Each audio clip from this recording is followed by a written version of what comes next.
Bonjour à toutes et à tous les amis, j'espère que vous passez un bon dimanche. Je pensais venir vous saluer et je vais discuter de quelques idées. Ici, je parle de psychologie transcendantale. J'espère que ces idées vont résonner avec vous.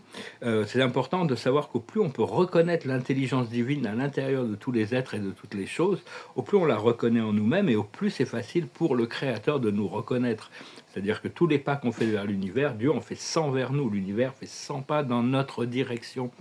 Et donc, il faut comprendre aussi qu'il y a toute une intelligence supérieure qu'on appelle, qui pourrait être reconnue comme toute la sagesse ascensionnelle des conseils de lumière qui supervisent le plan d'évolution de la Terre, comme les maîtres ascensionnés, mais ils n'enseignent pas directement aux populations, ils enseignent à travers les initiés, ceux qui reçoivent la lumière, et après, nous les initiés, on a besoin de trouver des moyens de qualifier de nouveaux serviteurs du monde, des enseignants mondiaux, planétaires, des gens qui sont prêts à s'engager dans la voie spirituelle pour participer de manière active à l'évolution de la conscience. Tout ça, ça vient progressivement. Je vous remercie de penser à vous abonner. Je vous remercie pour vos likes, vos partages, pour vos commentaires. Je vous remercie pour vos dons. YouTube ne me permet pas de monétariser ma chaîne. Vraiment, ça m'aide beaucoup actuellement encore. Et si vous voulez discuter de peinture ou pour une consultation privée, vous pouvez m'envoyer un email. Je discutais hier du pouvoir de la magie hier. La magie, c'est le pouvoir magique. Les miracles, c'est des choses un peu magiques, quoi, toutes sortes de choses. En réalité, comme Einstein disait, où tout est miraculeux dans la vie, où rien n'est miraculeux. C'est juste qu'il y a une connaissance, quand on participe à la création de choses qui pourraient être surnaturelles, c'est en réalité un alignement et une compréhension de lois supérieures de l'univers qui se manifestent dans la physicalité.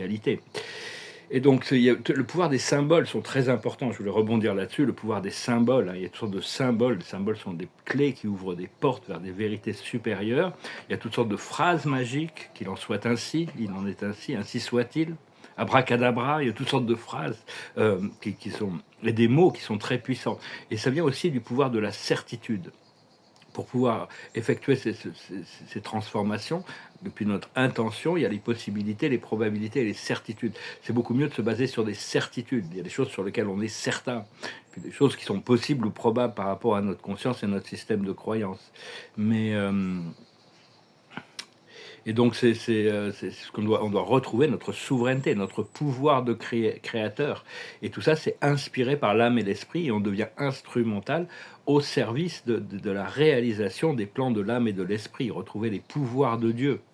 C'est-à-dire, on est tous des dieux ou des maîtres ascensionnés dans leur préparation. En réalité, on est des extensions uniques de la source de tout ce qui est. On est une manifestation de cette source. En réalité, c'est quelque chose qu'on nous a caché pendant très longtemps. Mais on a besoin de démontrer parce que bon, dans le passé, les pouvoirs psychiques ont été grandement abusés. Maintenant, il y a eu des restrictions qui ont été faites. On doit démontrer qu'on a assez d'amour et de sagesse pour utiliser des pouvoirs avec sagesse avant qu'ils nous soient donnés.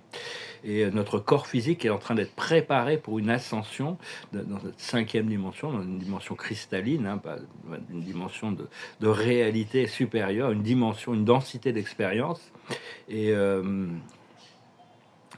Et donc, tous ceux qui... c'est un choix personnel de choisir l'ascension. Tout le monde ne le choisit pas. Donc, ce qu'il faut, c'est tourner notre attention constamment, de revenir sur notre attention sur le premier créateur, le seul vrai Dieu. En réalité, il n'y a qu'un seul Dieu qui se manifeste à travers un nombre incalculable de facettes, mais en réalité, dans l'absolu, il n'y a qu'un seul Dieu. Dans l'absolu, il n'y a qu'un seul absolu, même s'il se manifeste sous forme de co-absolu. Et donc... parce que bon, il y a toujours, on a besoin de guérir les séparations qui ont été créées artificiellement entre les gens, au Cachemire, il y a des points très sensibles. Il y a c'est les Anglais qui ont créé cette séparation entre le Pakistan et l'Inde, et donc il y a beaucoup de gens qui se réveillent autour de cette frontière, qui sont en train de dissoudre tout ça, c'est vraiment utilisé, c'est vraiment, les conflits sont manufacturés, et tout est vraiment fait pour empêcher, parce que la paix est beaucoup moins profitable que la guerre. Donc dès qu'il y a des systèmes qui sont mis en place pour arriver à créer la paix, un nouveau conflit est orchestré pour continuer à profiter de ça, aussi bien des énergies sombres, les énergies astrales qui se nourrissent des énergies de la souffrance, que des énergies terrestres qui se nourrissent des profits financiers qui sont orchestrés pour arriver à profiter des guerres. Donc il y a toujours des forces quand même dans tous les pays qui s'opposent à cette ascension, mais tout ça, c'est en train, on doit le programme de l'obscurité, il est basé sur l'illusion, sur la peur. Hein. Donc il faut vraiment, tout ça, c'est en train, on doit se déconnecter de cet agenda de contrôle, de tous ces couches et des couches et des couches qui ont été mis en place, et en restant en dehors de ces agendas de contrôle total sur le monde, hein, ces égrégores, parce que tout ça, c'est des crises toute l'histoire en réalité est fabriquée par des crises qui ont été manufacturées, des événements manufacturés pour influencer le cours des événements vers un système qui leur permet de contrôler. Et ils ont mis des dates où on se souvient de tous ces événements, et ça réactive des traumatismes collectifs qui leur permet de maintenir tous ces programmes. Il y a vraiment tout un... Mais enfin bon, maintenant on n'est plus sujet à toutes ces choses. Moi, ça fait très longtemps que je suis conscient de beaucoup de ces choses-là. Mais enfin, toute l'humanité est en train de se réveiller, donc on n'a plus besoin de tomber dans leur piège. Et donc... oui, tous ceux qui se réveillent, surtout ceux qui sont dans des zones de conflit ou dans des situations de conflit, tous ceux qui cultivent l'amour, la paix et qui prennent conscience de l'unité de la vie, vraiment participent à la déconstruction, enlèvent le pouvoir à tous ces agendas sombres. Hein. C'est en train de dissoudre. Comprendre que toutes les pensées d'amour et de lumière, ça dissout le programme sombre, l'agenda de contrôle, et toutes les technologies qui ont été utilisées avant pour contrôler l'humanité, à partir du moment où la conscience de l'humanité se tourne vers l'amour et la lumière, ces technologies n'auront pas le choix que de servir une accélération de l'éveil collectif. C'est juste tant qu'elles sont nourries par la peur, elles vont continuer à diffuser de la peur. Quand elles seront nourries par l'amour, elles vont diffuser de l'amour. Donc c'est des sujets un peu sensibles, mais... Donc c'est vraiment choisir vraiment l'amour plutôt que la peur et la séparation. Hein. Donc il y a vraiment en réalité, actuellement, ce qui est en train de se passer, c'est une déconstruction, une dissolution de toute la matrice sombre des archontes qui avant était une sorte de pollution astrale qui constamment nous faisait revivre des traumatismes et des mémoires passées traumatisantes, de repousser dans notre esprit toutes sortes de choses qui n'étaient pas vraiment de notre... On n'avait pas besoin de ça, hein, mais on a choisi de participer pour la transmutation au niveau de notre âme, pouvoir ressentir le haut et le bas, le pur et l'impur, connaître toutes ces choses. Mais maintenant, tout ça n'est plus activé. Toute cette matrice sombre, c'est une sorte d'environnement négatif astral. Hein. C'est... vraiment, oui, c'est ça. Hein. Donc il y a tout tout ça, c'était créé par des programmations et des technologies artificielles. Hein. Et là, on est vraiment au point de tournant, on bascule. Donc, on doit se libérer de la joie, de la libération qui arrive. Hein. C'est quand même assez... après tout ce qu'on est passé, tous les challenges, les plus difficiles de tous les challenges sont vraiment derrière nous. Hein. Maintenant, même s'il restera des challenges, des difficultés, un peu d'adversité peut-être de temps en temps, c'est vraiment petit par rapport à tout ce que l'on a dû traverser pendant la dernière phase. On est vraiment... on est arrivé à ce point de tournant grâce au travail de chacun d'entre nous et du collectif. Hein. Donc il y a toute une désacralisation du monde des célébrités là, qui est en train de se passer actuellement. Et donc, oui, c'est-à-dire qu'au plus on arrive à canaliser une harmonie interne, au plus cette harmonie interne, elle va se projeter dans le monde extérieur. Hein. Elle influence le monde de manière silencieuse. Ce que l'on cherche, c'est à prêter notre énergie pour soutenir la lumière, et on prête notre énergie pour transmuter l'obscurité. Et... on a toujours le pouvoir d'accepter ou de rejeter n'importe quelle pensée, n'importe quelle idée, n'importe quelle croyance. Et on doit gérer les marées. Hein, les marées. Quand on est à marée haute, on est entouré d'amour, on a des bonnes journées où on se sent complètement au-dessus du monde, on est complètement dans notre pouvoir. Mais la marée, elle sort, et puis après, le sable reste très sec. Est-ce qu'on peut maintenir notre lumière quand on est à marée basse? Tout ça, c'est des challenges. Maintenant, de plus en plus, on y arrive à savoir que la marée va remonter. L'amour et la lumière et le soutien, le support de l'univers reviennent dans les jours creux. C'est dans ces jours creux où on est le plus testé, hein, c'est évident. Parce qu'on a toujours des hauts et des bas dans la vie, ça fait partie, même sur le, on peut voir, c'est que des vagues, hein, les marchés financiers, tout ce qui monte doit redescendre, tout ce qui descend doit remonter. Quand quelque chose disparaît, il y a quelque chose d'autre qui réapparaît. Tout ça, ça fait partie du cycle de la vie. Hein, c'est la transmutabilité de la vie dans l'univers qui rend Dieu immuable, cette transmutabilité. Ce qui n'est pas le cas au paradis, parce que Dieu est immuable de manière personnelle et super personnelle et pré-personnelle et non personnelle aussi. Donc on a tous un rôle unique, on a tous des dons uniques, on a tous une mission unique. Et on doit lâcher prise de tous les gens qui sont vraiment, et toutes les situations et tous les médias qui sont vraiment là pour créer le conflit.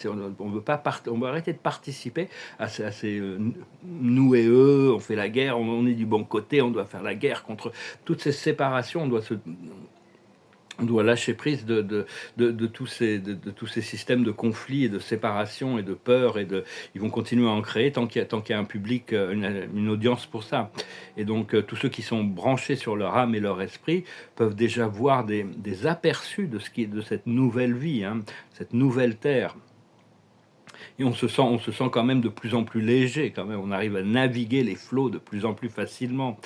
Et donc, on doit avoir la gratitude pour ça. Hein. Donc, on doit apprendre à rester calme et dans l'amour, plutôt que avant, on est constamment sujet à des choses ou des énergies ou des mémoires ou des choses qui peuvent encore nous troubler. Mais c'est d'apprendre à rester calme, d'être moins agité ou frustré en relation avec ces choses. On arrive à les gérer beaucoup mieux. Donc, ça montre quand même un gros progrès. On doit réclamer notre souveraineté et réaliser qu'on a trouvé notre salut grâce à notre lumière intérieure, grâce à notre connexion interne, pas grâce à des organisations ou des choses ou des gens même. Bon, on est tous en soutien les uns les autres, mais bon, toute la lumière qu'on peut communiquer quand ça vient du cœur, c'est si cette lumière, ma lumière par exemple, résonne avec vous, c'est parce qu'il y a une lumière en vous qui la reçoit. S'il n'y avait pas cette lumière, il n'y aurait pas de compréhension possible. Donc c'est vraiment votre lumière intérieure qui vous a libéré, qui est en train de vous libérer. Et apprenez-vous à vous, et vous aimez vous-même autant que le Créateur nous. Est-ce qu'on peut s'aimer soi-même autant que Dieu nous aime? C'est pas toujours facile, mais on doit apprendre à s'aimer soi-même. C'était un poète Gibran, je crois, qui disait Dieu a dit aimez vos ennemis. Donc il a fallu que j'apprenne à m'aimer moi-même. Hein. C'était un petit peu une sorte de peu d'humour, mais on doit vraiment apprendre à s'aimer soi-même et s'accepter soi-même tel que l'on est, tout ce que l'on est, là où on est, plus en plus, en sachant que les choses peuvent changer très vite.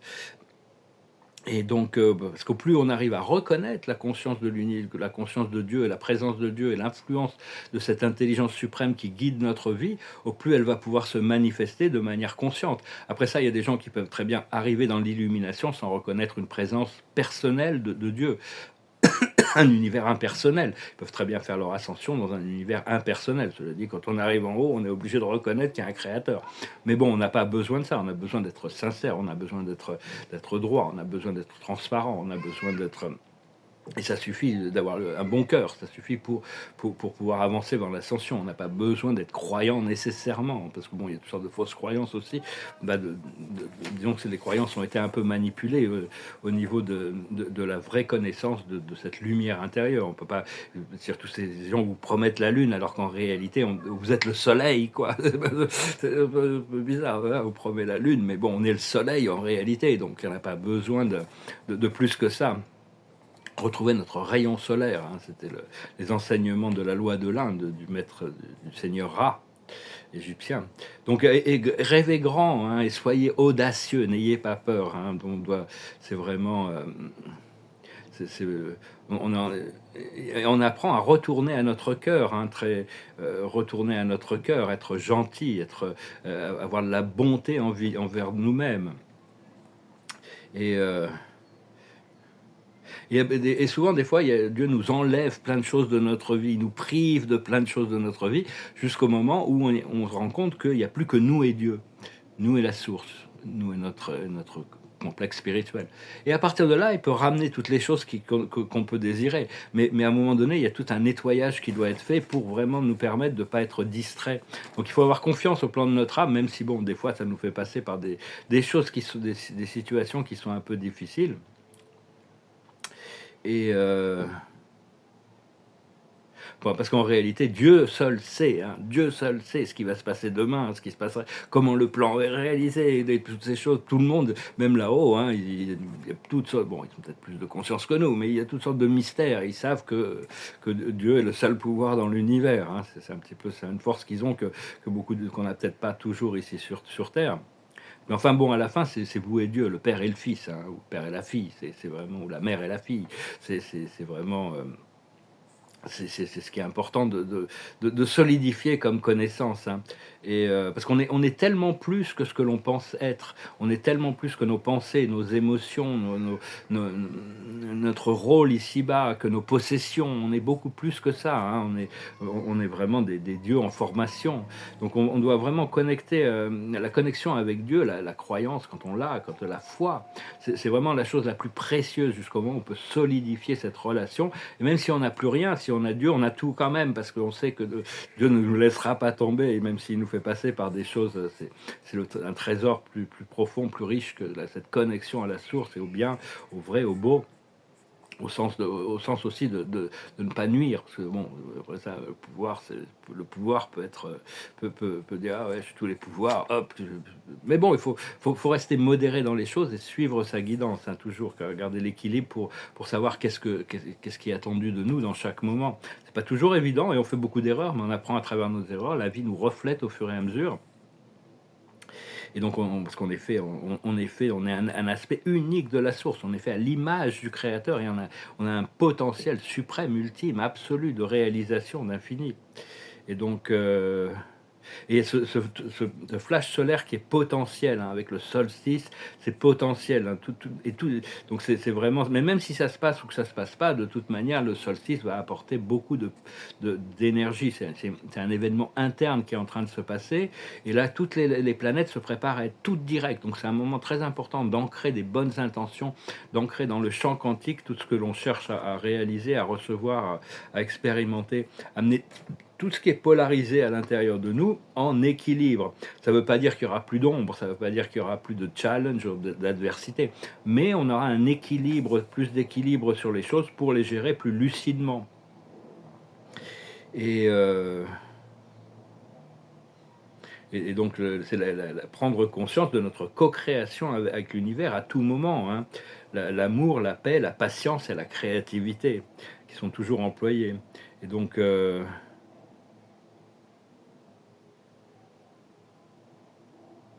et quand il y a des émotions négatives, qu'on pourrait la colère, ou la souffrance, ou la solitude, ou le désespoir, ou les regrets, ou il faut pas essayer d'éviter ça. Il faut les laisser nous traverser en respirant pour qu'elles puissent, que ces énergies qui sont bloquées à l'intérieur de nous, puis peuvent être transmutées. Hein. C'est vraiment avec la grâce du pardon pour nous-mêmes.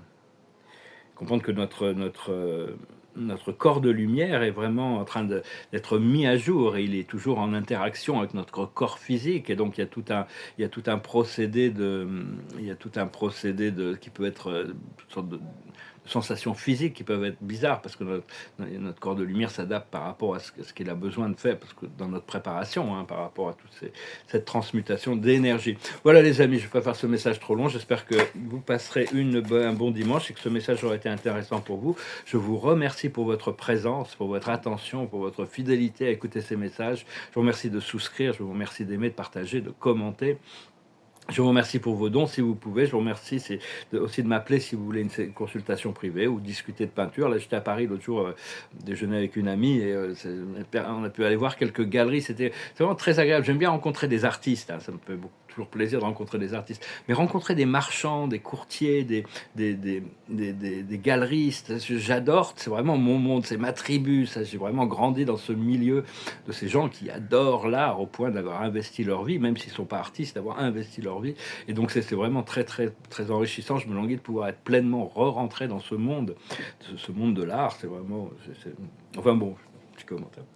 Et la carte de la journée, c'est les cœurs fidèles. Hein. On doit être fidèle à nous-mêmes, fidèle à ce qu'on aime, mais être maître du détachement, hein, n'avoir aucun attachement. C'est pas facile d'être à la fois de ressentir des connexions, mais sans attachement. C'est assez challenging. La plus haute sagesse, c'est s'approcher du gouffre. C'est-à-dire, il y a des choix, hein. On doit faire les choix. Actuellement, c'est vraiment une période très importante. Nos choix sont importants de toujours choisir ce qui résonne le plus avec nous. Ce qu'il faut comprendre, c'est pas pour nous. C'est-à-dire, moi, il fallait que je lâche prise d'une connexion d'âme, là. Il faut que j'accepte. Ça doit être un karma, je sais pas, mais bon, c'est pas. Il faut lâcher prise. Les choses qui sont pas pour nous sont pas. Ce qui est pour nous va venir, hein, de toute manière. Il n'y a pas le choix. On n'a pas le choix. Si on est aligné avec notre âme, ce qui est pour nous au bon moment va arriver. Donc, on doit être maître du détachement. Ce que l'on doit faire, c'est le chaos et le conflit. Arriver à accepter que tout ce qui n'est plus en harmonie avec le divin, avec notre liberté, avec notre bonheur, sous toutes ces petites énergies, parce que tout ça, ça a été libéré, mais il reste encore quelques vieilles habitudes, quelques débris cosmiques. Tout ça, ça doit être expurgé. C'est en train d'être expurgé. Donc, il faut pas s'en inquiéter trop, et l'aboutissant, c'est vraiment la dolce vita, hein, la vie bonne. C'est le lait et le miel, c'est-à-dire se concentrer, c'est ce qui va arriver. C'est une vie privilégiée. Les autres comprendront pas pourquoi on est tellement... Mais on a fait tout le travail qui nous a permis de mériter notre libération. Autant l'amour de Dieu est donné à tous sans aucune condition, autant l'ascension, c'est une méritocratie. On doit mériter. Il y a tout un travail personnel à faire pour pouvoir accéder à cette liberté, à cette libération, dans la mission et le rôle et le cadre qui nous est dans lequel on se trouve, hein. On a besoin de sortir du cadre, on reste dans le cadre, mais à l'intérieur du cadre, on est constamment, c'est l'archange Ariel qui m'avait montré ça un jour, qu'on est constamment en train de se recréer à l'intérieur même de ce cadre. On va utiliser cette image parce que bon, moi je suis dans la peinture. Donc voilà les amis, je vous remercie pour tout, je vous salue, je vous souhaite une excellente journée. Namaste.